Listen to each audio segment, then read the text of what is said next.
بسم الله الرحمن الرحيم نحمده ونصلي ونسلم على رسوله الكريم أما بعد فأعوذ بالله من الشيطان الرجيم بسم الله الرحمن الرحيم لا يضل ربي ولا ينسى وقال الله عز وجل وما كان ربك نسيا صدق الله مولانا العظيم رب اشرح لي صدري ويسر لي امري واحلل عقدة من لساني يفقهوا قولي اللهم صل على محمد وعلى آل محمد كما صليت على إبراهيم وعلى آل إبراهيم إنك حميد مجيد اللهم بارك على محمد وعلى آل محمد كما باركت على إبراهيم وعلى آل إبراهيم إنك حميد مجيد انسان کے جسم سے جو نیک عمل نکلتا ہے اللہ تبارک تعالیٰ کی مرضی اور منشا کے مطابق ہوتا ہے تو اسے نیکی کہا جاتا ہے۔ اگر انسان کے جسم سے وہ عمل نکلے جو اللہ پاک کی ناراضگی کا ذریعہ ہے تو اسے گناہ کہا جاتا ہے۔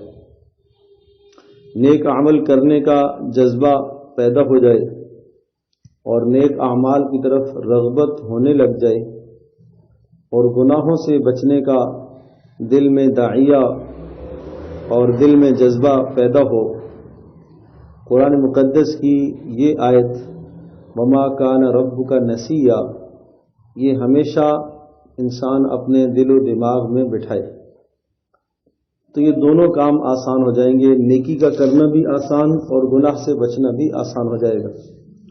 وما کان ربک نسیا جس کا معنی یہ ہے کہ تمہارا پروردگار بھولنے والا نہیں۔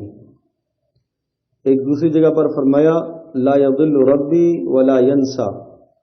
حضرت موسیٰ علیہ السلام اپنے رب کا تعارف کراتے ہوئے ارشاد فرما رہے لا یضل ربی ولا ینسا، میرا پروردگار نہ بھٹکتا ہے نہ بھولتا ہے۔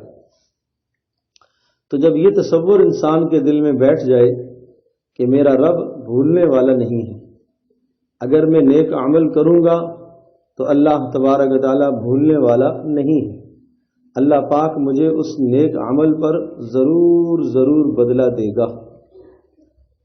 کہ جو نیکی انسان کرتا ہے اس نیکی کا ثمرہ دنیا اور آخرت دونوں جہانوں میں اسے ملتا ہے۔ اور جب انسان گناہ کرے تو گناہ کے وقت اس بات کو سوچے، گناہ سے پہلے اس خیال کو لے آئے کہ وما کان ربک نسیا کہ میرا پروردگار بھولنے والا نہیں ہے، یہ گناہ میں کر کے تو بھول جاؤں گا، جس کے ساتھ میں نے زیادتی کی ہے، جس کے ساتھ میں نے ظلم کیا ہے وہ بھی بھول جائے گا، لیکن اللہ تبارک و تعالیٰ بھولنے والا نہیں ہے، اللہ پاک بھول چوک سے پاک ہے۔ امام شافعی رحمۃ اللہ علیہ ارشاد فرماتے ہیں وما کان ربک نسیا یہ آیت کا ٹکڑا کہ تمہارا پروردگار بھولنے والا نہیں ہے، بھولنے سے وہ پاک اور منزہ اور مبرہ ہے، ارشاد فرمایا یہ آیت کا جملہ ظالم کے دل پر سخت تیر ہے اور مظلوم کے دل کے لیے بہترین مداوا اور دوا ہے۔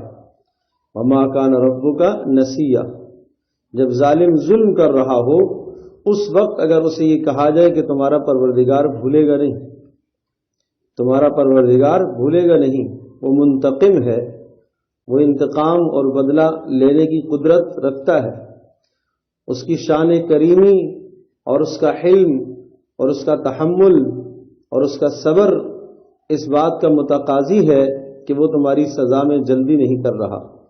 وَلَا تَحْسَبَنَّ اللَّهَ غَافِلًا عَمَّا يَعْمَلُ الظَّالِمُونَ کہا جب کوئی بھی ظالم ظلم کر رہا ہو تو تم یہ نہ سمجھو کہ اللہ پاک اس ظالم سے غافل ہے۔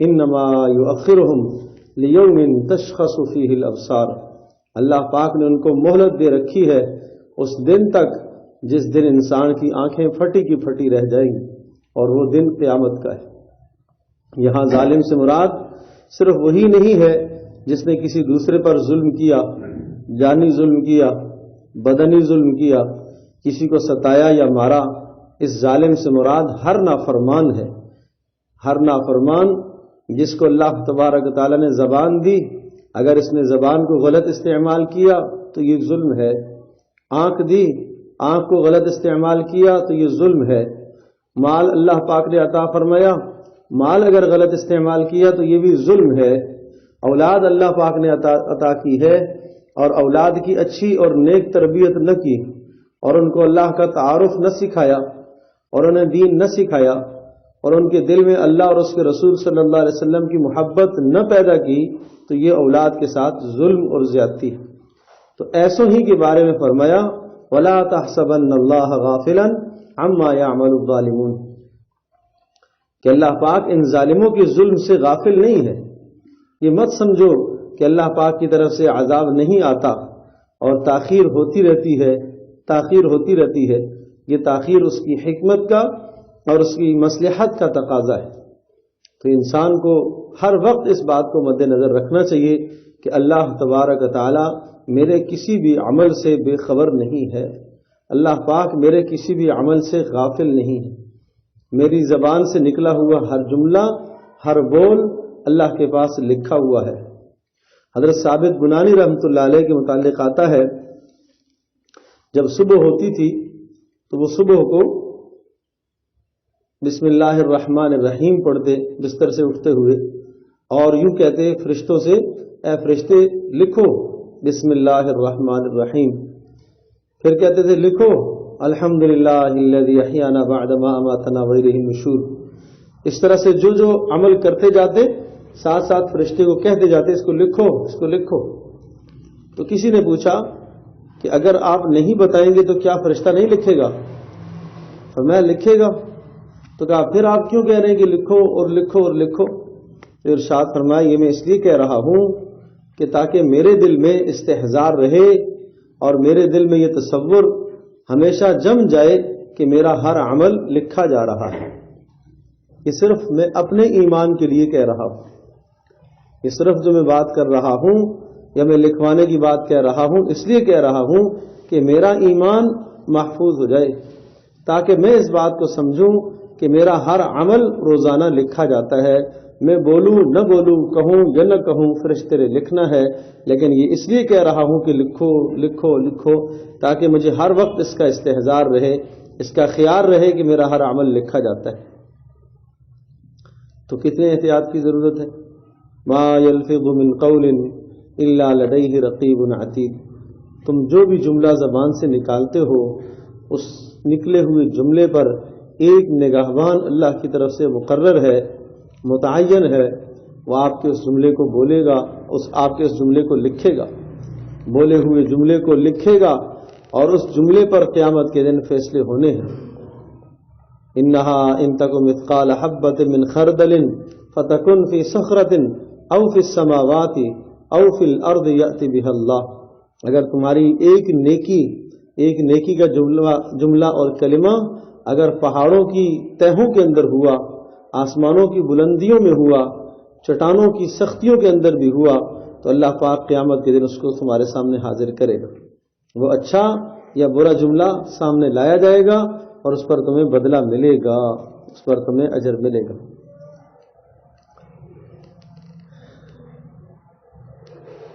تو انسان کے لیے سمجھنے کے لیے یہی بات کافی ہے کہ تمہارا پروردگار بھولنے والا نہیں ہے، تمہارا پروردگار بھولتا اور بھٹکتا نہیں ہے۔ کبھی کبھی ایسا بھی ہوتا ہے کہ نیک اعمال کرنے کا جی نہیں چاہتا، نماز کو جی نہیں چاہتا، تلاوت کو جی نہیں چاہتا، تو یہ بات ذہن نشین فرما لیں کہ اگر نماز کو جینا چاہے، تلاوت کو جینا چاہے، صدقہ کرنے کو جینا چاہے تو تب بھی اعمال کرتے رہنا چاہیے، عمل نہیں چھوٹنا چاہیے۔ ایسے حالات میں اگر جی چاہی پر عمل کیا ہے تو پھر سارے کے سارے اعمال چھوٹ جائیں گے۔ اس کو تصوف کی اصطلاح میں قبض اور بسط کہا جاتا ہے کہ کبھی مزاج میں ایسی سختی پیدا ہو جاتی ہے اور کبھی کبھی ایسے حالات طاری ہو جاتے ہیں کہ کوئی عمل کرنے کو جی نہیں چاہتا، مزاج آدمی کا بند ہو جاتا ہے، اس کو قبض کہا جاتا ہے۔ ایک تو قبض پیٹ والی ہے، یہ الگ قبض ہے، انسان کو بالکل کام کرنے کو جی نہیں چاہتا، نیکی کا دل نہیں چاہتا، خیر کرنے کو دل نہیں چاہتا۔ جب یہ حالات پیدا ہو جائیں تو پھر آدمی کسی نیک مجلس میں جائے۔ جس طرح سے اس قبض میں ہم ڈاکٹر کی طرف رجوع کرتے ہیں، حکیم کی طرف ہم رجوع کرتے ہیں، بالکل اسی طرح سے جب حالات ایسے سخت ہو جائیں کہ انسان کو نیکی کی طرف رغبت نہ ہو، کبھی کبھی گناہوں کا غبار آ جاتا ہے، گناہوں کا غبار چھا جاتا ہے، نیکی کرنے کو بالکل دل نہیں کرتا، نماز پڑھنے کو جی نہیں چاہتا، لیکن اس حالت میں جب انسان عمل کرتا ہے اور لگتا ہے یکسوئی کے ساتھ تو دوہرا اجر ملتا ہے۔ کیوں جی؟ اس لیے کہ جی نہیں چاہتا، مزاج نہیں بنتا۔ حضرت تھانوی رحمۃ اللہ علیہ نے ارشاد فرمایا، کسی نے یہ پوچھا کہ نماز پڑھنے سے جی بہت چراتا ہے، تو ارشاد فرمایا اس کا تو کوئی حرج نہیں ہے، جی تو چراتا رہتا ہے، مگر جی چرانے پر عمل نہ کیا جائے، نفس کی مخالفت کر کے نماز پڑھنے کا اہتمام کیا جائے اور کچھ نوافل کا بھی ساتھ ساتھ معمول کر دیا جائے، اور جتنے میں کسی کام کا کام حرج نہ ہو نیک اعمال کرنے کی آدمی کوشش کرتا رہے۔ تو کیا ارشاد فرمایا کہ اگر نماز سے تمہارا جی چراتا ہے تو جب بھی تم نے نماز کو چھوڑنا نہیں ہے، قرآن سے جی چراتا ہے، زبردستی کر کے اپنے نفس پر جبر کر کے قرآن کی تلاوت کرنی ہے، ذکر کا جی نہیں چاہ رہا، جب بھی جبر کر کے زبردستی کر کے اللہ کا ذکر پھر بھی کرنا ہے۔ جس طرح سے مریض دوا کھانے کو جی نہیں چاہتا، اسے نشتر لگانے کو اسے جی نہیں چاہتا، لیکن پھر بھی اس کا علاج کیا جاتا ہے، بالکل اسی طرح سے نفس کی مثال بھی ہے۔ نفس تو نہیں چاہتا نیک عمل کرنا، لیکن زبردستی کر کے نیک عمل انسان اپنے آپ سے کرائے، اس موقع پر اعمال نہ چھوڑے۔ اور اسی طرح سے ارشاد فرمایا کہ اول تکلف سے انسان کام کو کرے۔ دیکھو، پہلے تکلف سے انسان کام کرتا ہے، جی نہیں چاہتا نماز پڑھنا شروع کرتا ہے، آہستہ آہستہ یہ نماز عادت بن جاتی ہے، اور عادت سے پھر یہ نماز عبادت بن جاتی ہے۔ پہلے عادت اور پھر اس کے بعد عبادت۔ لیکن اگر اللہ کا کرم ہے، الحمدللہ اتنے عرصے سے ہم نمازیں پڑھ رہے ہیں، عادت ہے، عبادت نہیں ہے۔ عادت اور عبادت میں فرق ہے۔ ایک یہ کہ اذان ہو گئی مغرب کی، عشاء کی اذان ہوئی، فوری اٹھے، وضو کیا، نماز پڑھ لی، کبھی خیال بھی نہ آیا، دھیان اور تصور بھی اللہ کی طرف نہ گیا، یہ عادت ہے۔ اب اس کو ہم نے عبادت کیا بنانا ہے، کیسے بنانا ہے؟ جب ہم وضو کے لیے اٹھے اسی وقت سے اس بات کا دل میں خیال رکھیں کہ یہ عظیم الشان امانت کی ادائیگی کا وقت آ گیا ہے، جس کو آسمان و زمین بھی نہ اٹھا سکے۔ نماز کی کچھ اہمیت دل میں لاؤ کہ میں اللہ کے سامنے کھڑے ہونے کو جا رہا ہوں، میں اللہ رب العزت کے سامنے کھڑے ہونے کے لیے جا رہا ہوں۔ اور یہ آج اللہ کے سامنے کھڑا ہونا اس لیے ہے کہ قیامت کے دن جب میں اللہ کے سامنے کھڑا ہوں تو وہاں تاکہ مجھے سہولت رہے۔ یہ اللہ کے سامنے، اللہ کے دربار میں جانا اس لیے ہے۔ اس طرح سے اللہ پاک کی عظمت دل میں سامنے ہو، نماز کی اہمیت دل میں ہو، اور پھر جب انسان نماز میں کھڑا ہوتا ہے، پھر آدمی تلاوت میں کھڑا ہوتا ہے، تو پھر یہ انسان کا نیک عمل، یہ پھر عبادت بنتا ہے، یہ عادت نہیں ہوتا۔ تو ہم نے کوشش یہ کرنی ہے کہ اپنے نیک اعمال کو ہم نے عبادت بنانا ہے، عادت نہیں بنانا۔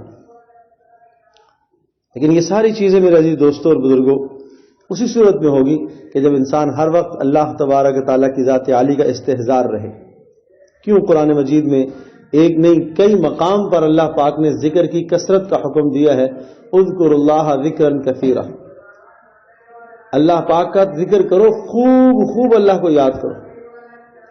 یہ اللہ پاک کی محبت جیسے ہی غالب ہوگی تو پھر یہ ساری چیزیں انسان کو پیدا ہو جاتی ہیں۔ اگر اللہ پاک کی محبت کا غلبہ آ گیا، کیسی محبت؟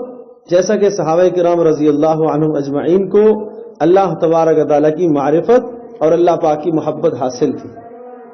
کیسی محبت حاصل تھی؟ اتنی شاندار محبت کہ اللہ کی محبت کے لیے اللہ کی محبت اتنی ہو گئی کہ اپنے بیٹوں کو قربان کرنا ماؤں کے لیے آسان ہو گیا۔ جب ماؤں کو یہ بتایا جاتا تمہارا بیٹا اللہ کے راستے میں شہید ہو گیا ہے تو مائیں مسکراتی اور مائیں سجدہ شکر بجا لاتی کہ اے اللہ تیرا شکر ہے، قیامت کے دن میں بھی یہ کہہ سکوں گی کہ میرا ایک بیٹا تیرے راستے میں مارا گیا۔ یہ کیا ہے؟ یہ اللہ پاک کی محبت ہے۔ سب کچھ اللہ کے لیے قربان کرنا آسان ہو جائے، اللہ کے نام پر سب دینا، مال، عزت، جان، اولاد، سب کو لٹانا اللہ کے نام پر آسان ہو جائے، یہ معرفت اللہ کی حاصل ہو، یہ اللہ پاک کی محبت ہمارے دل میں پیدا ہو۔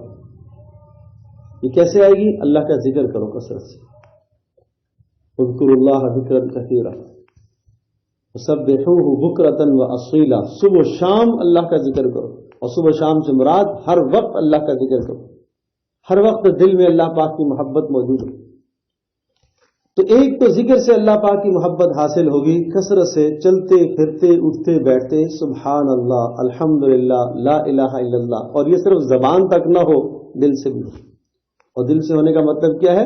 اللہ پاک کی ذات عالی کی طرف دھیان ہو کہ میرا اللہ اس وقت مجھے دیکھ رہا، میرا اللہ میرے ہر عمل کو سن رہا ہے۔ ایک تو اللہ کا ذکر ہو۔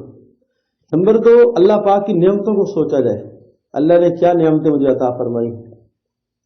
انسان کوئی بھی اس دنیا میں خالی نہیں ہے جس پر اللہ پاک کی لا تعداد ان گنت نعمتیں نہ ہوں۔ کوئی بھی انسان اس دنیا میں ایسا نہیں ہے جس پر اللہ پاک کی لا تعداد نعمتیں نہ ہوں۔ سر سے لے کر پیر تک اللہ پاک کی دی ہوئی نعمتوں کو آدمی سوچے، اس سوچنے سے اللہ کی محبت دل میں پیدا ہوتی ہے۔ دیکھو نا، تھوڑا سا دنیا میں ہمارے ساتھ کوئی احسان کر لیتا ہے، کوئی پڑوسی مشکل میں ہمارے کام آ جاتا ہے، ہماری مدد کر لیتا ہے، تو پھر کیا ہوتا ہے؟ ہمارے دل میں اس کی محبت پیدا ہو جاتی ہے۔ اور اگر ہم کسی پڑوسی کو تکلیف دیں اور اسے ستائیں اور اس کے کہنے کے خلاف کریں اور وہ درگزر کر دے، پھر ہمیں محبت پیدا ہو جاتی ہے کہ دیکھو میں نے اس کے ساتھ یہ کیا، لیکن اس نے پھر بھی میرے ساتھ خیر والا اور اچھائی والا معاملہ کیا ہے، یہ بڑا اچھا انسان ہے۔ بالکل اسی طرح سے ایک بندہ اللہ پاک کی نافرمانی پر نافرمانی کر رہا ہے، پھر بھی اللہ پاک کی طرف سے پکڑ نہیں ہے، سزا فوری نہیں ہے، اس بات کو سوچے اے اللہ تیرا کتنا شکر ہے، تیرا کتنا فضل ہے۔ تو اس طرح سے اللہ تبارک و تعالیٰ کی محبت ہمارے دل میں پیدا ہوگی۔ تو میں نے عرض کیا، ایک ذکر سے، دوسرا اللہ تبارک و تعالیٰ کی نعمتوں کو سوچنے سے، اور نمبر 3، انسان اپنی جو بھی نعمت مل رہی ہے اس نعمت کو اپنی حیثیت سے زیادہ سمجھے کہ میں اس حیثیت کا اہل نہیں ہوں، یہ جو مجھے ملا ہوا ہے یہ میری اوقات سے زیادہ ہے، یہ جو کچھ اللہ نے مجھے دیا ہے یہ میری اوقات سے زیادہ ہے، یہ میرے اللہ کا احسان ہے۔ اس طرح سے اللہ پاک کی محبت پیدا ہوتی ہے۔ اور چوتھا، قرآن مجید کی تلاوت۔ جو آدمی تلاوت پر جس قدر زور دیتا ہے، جس قدر قرآن کی تلاوت کرتا ہے، اور صبح شام قرآن مجید کے ساتھ اس کا شغف، اس کا تعلق قائم رہتا ہے، اس وجہ سے اللہ پاک اس کو اپنا قرب اور اپنی محبت عطا فرماتے ہیں۔ حضرت مولانا منظور نعمانی رحمۃ اللہ علیہ بڑے عالم گزرے ہیں، ان کی کتاب ہے معارف الحدیث۔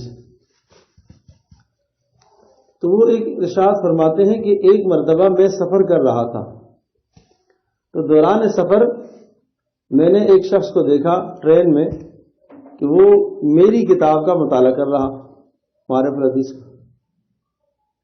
تو کہنے لگے، میں اس کے پاس گیا، اس سے پوچھا کیا پڑھ رہے ہو؟ نے کہا یہ کتاب پڑھ رہا ہوں۔ کس کی لکھی ہوئی ہے؟ فلاں کی لکھی ہوئی ہے۔ تو فرمانے لگے کہ میرے دل میں اس کی اتنی محبت پیدا ہوئی کہ دیکھو یہ میری کتاب کا مطالعہ کر رہا ہے۔ تو مجھے اس جگہ سے یہ بات سمجھ میں آئی کہ جو آدمی اللہ کی کتاب کو پڑھے گا، مطالعہ کرے گا، قرآن کو پڑھے گا، اللہ تبارک و تعالیٰ کتنا اس سے محبت کرے گی۔ فرمایا یہ نسخہ اور یہ نقطہ مجھے وہاں سے ملا کہ جب یہ بندہ میری لکھی ہوئی کتاب پڑھ رہا ہے اور میرے دل میں اس کی اتنی محبت پیدا ہو گئی ہے، تو اللہ تبارک و تعالیٰ کا کلام جو پڑھتا ہوگا، اللہ تبارک و تعالیٰ سے کتنی محبت کرے گا۔ اور یہ سعادت کی بات ہے، یہ سعادت ہے اللہ پاک جس کو نصیب فرمائے اپنے قرآن اور اپنے کلام کی تلاوت کرنے کی توفیق نصیب فرمائے، یہ بات سعادت کی ہے۔ اور اگر ہمیں توفیق نہ ہو جس دن، تو ہم اس دن اپنے گناہوں کو سمجھیں کہ میرے کسی گناہ کی وجہ سے آج تلاوت سے میں محروم ہو گیا ہوں، میں کسی گناہ کی وجہ سے آج نماز تہجد سے محروم ہو گیا ہوں، کسی گناہ کی وجہ سے آج درود شریف پڑھنے سے محروم ہو گیا ہوں، گناہ کی وجہ سے آج نماز میں جی نہیں لگ رہا، اندر کڑن ہو، اندر فکر ہو کہ میرا کوئی گناہ ہے جس گناہ کی وجہ سے آج مجھے اعمال کی توفیق نہیں ہو رہی۔ اور جب انسان کڑن ہوتی ہے اور فکر اندر رکھتا ہے، سوچ اندر رکھتا ہے، تو اللہ تبارک و تعالی اس کو عطا فرماتے ہیں۔ اور یہ سوچ اور یہ فکر اور یہ اندر کا جو درد ہے، یہ انسان کی زندگی کو بدلتا ہے۔ تو جو بات میں نے عرض کی خلاصتاً اس کو میں پھر سے دہراتا ہوں۔ پہلی بات تو یہ کہ ہمیشہ ہر نیکی اور ہر گناہ، جب بھی نیکی سامنے آئے یا گناہ سامنے آئے تو ہم اس بات کو سامنے رکھیں، وما کان ربک نسیا لا یضل ربی ولا ینسا، کہ تمہارا پروردگار نہ بھولتا ہے نہ بھٹکتا ہے، میری نیکی بھی محفوظ ہے اور میرا گناہ بھی محفوظ ہے۔ ایک بات تو یہ عرض کی، تو یہ تصور ہر وقت رہے گا تو نیکی کرنا آسان اور گناہ سے بچنا بھی آسان ہو جائے گا۔ نیکی کرنا بھی آسان کہ اگر میں آج نیکی کر کے میں تو بھول جاؤں گا، تکلیف اس نیکی کی تکلیف جو ہے وہ عارضی ہے، اور گناہ کی لذت وہ بھی عارضی ہے۔ نیکی کی تکلیف عارضی ہے، اس پر اجر دائمی ہے، اور گناہ کی جو لذت ہے وہ بھی عارضی ہے، لیکن اس پر جو سزا ہے وہ بڑی سخت اور دائمی ہے۔ ہمیشہ آدمی اس بات کو مد نظر رکھے۔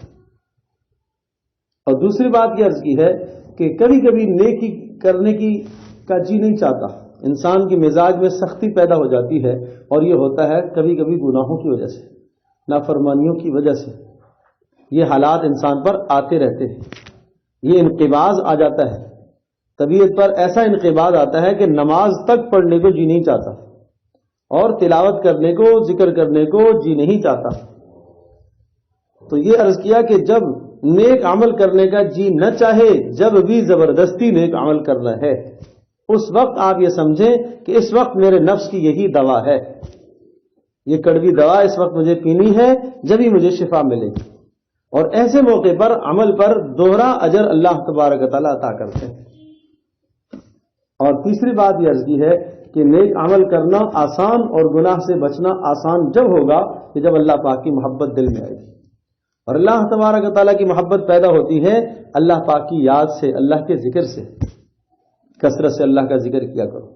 نمبر 2، اللہ پاک کی عطا کردہ نعمتوں کو سوچنے سے کہ اللہ پاک نے مجھے کیا کچھ دے رکھا ہے۔ اور نمبر 3، جو بھی اللہ پاک نے نعمتیں عطا فرمائی ہیں، آدمی یہ تصور کرے کہ یہ میری اوقات اور میری حیثیت سے زیادہ ہیں، یہ محض اللہ پاک کا احسان ہے۔ اور چوتھا، قرآن مجید کی تلاوت کثرت سے کریں گے تو اللہ پاک کی محبت دل میں پیدا ہوگی۔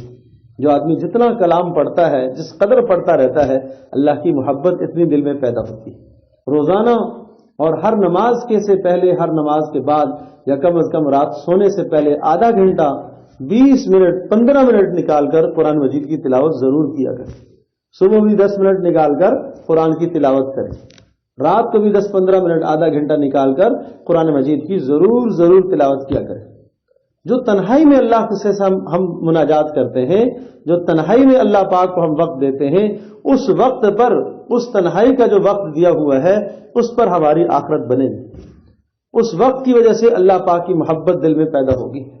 ایک تو عمومی مجمع میں اعمال کرنا ہے، سب کے سامنے نماز کا ٹائم ہو گیا، نماز پڑھ لی ہے، لیکن تنہائی کے اندر ہر آدمی جب اللہ پاک سے علیحدہ مناجات کرتا ہے، اس مناجات میں محبت پیدا ہوتی ہے، اور راز کھلتے ہیں، اسرار کھلتے ہیں، عبادتوں کے راز کھلتے ہیں۔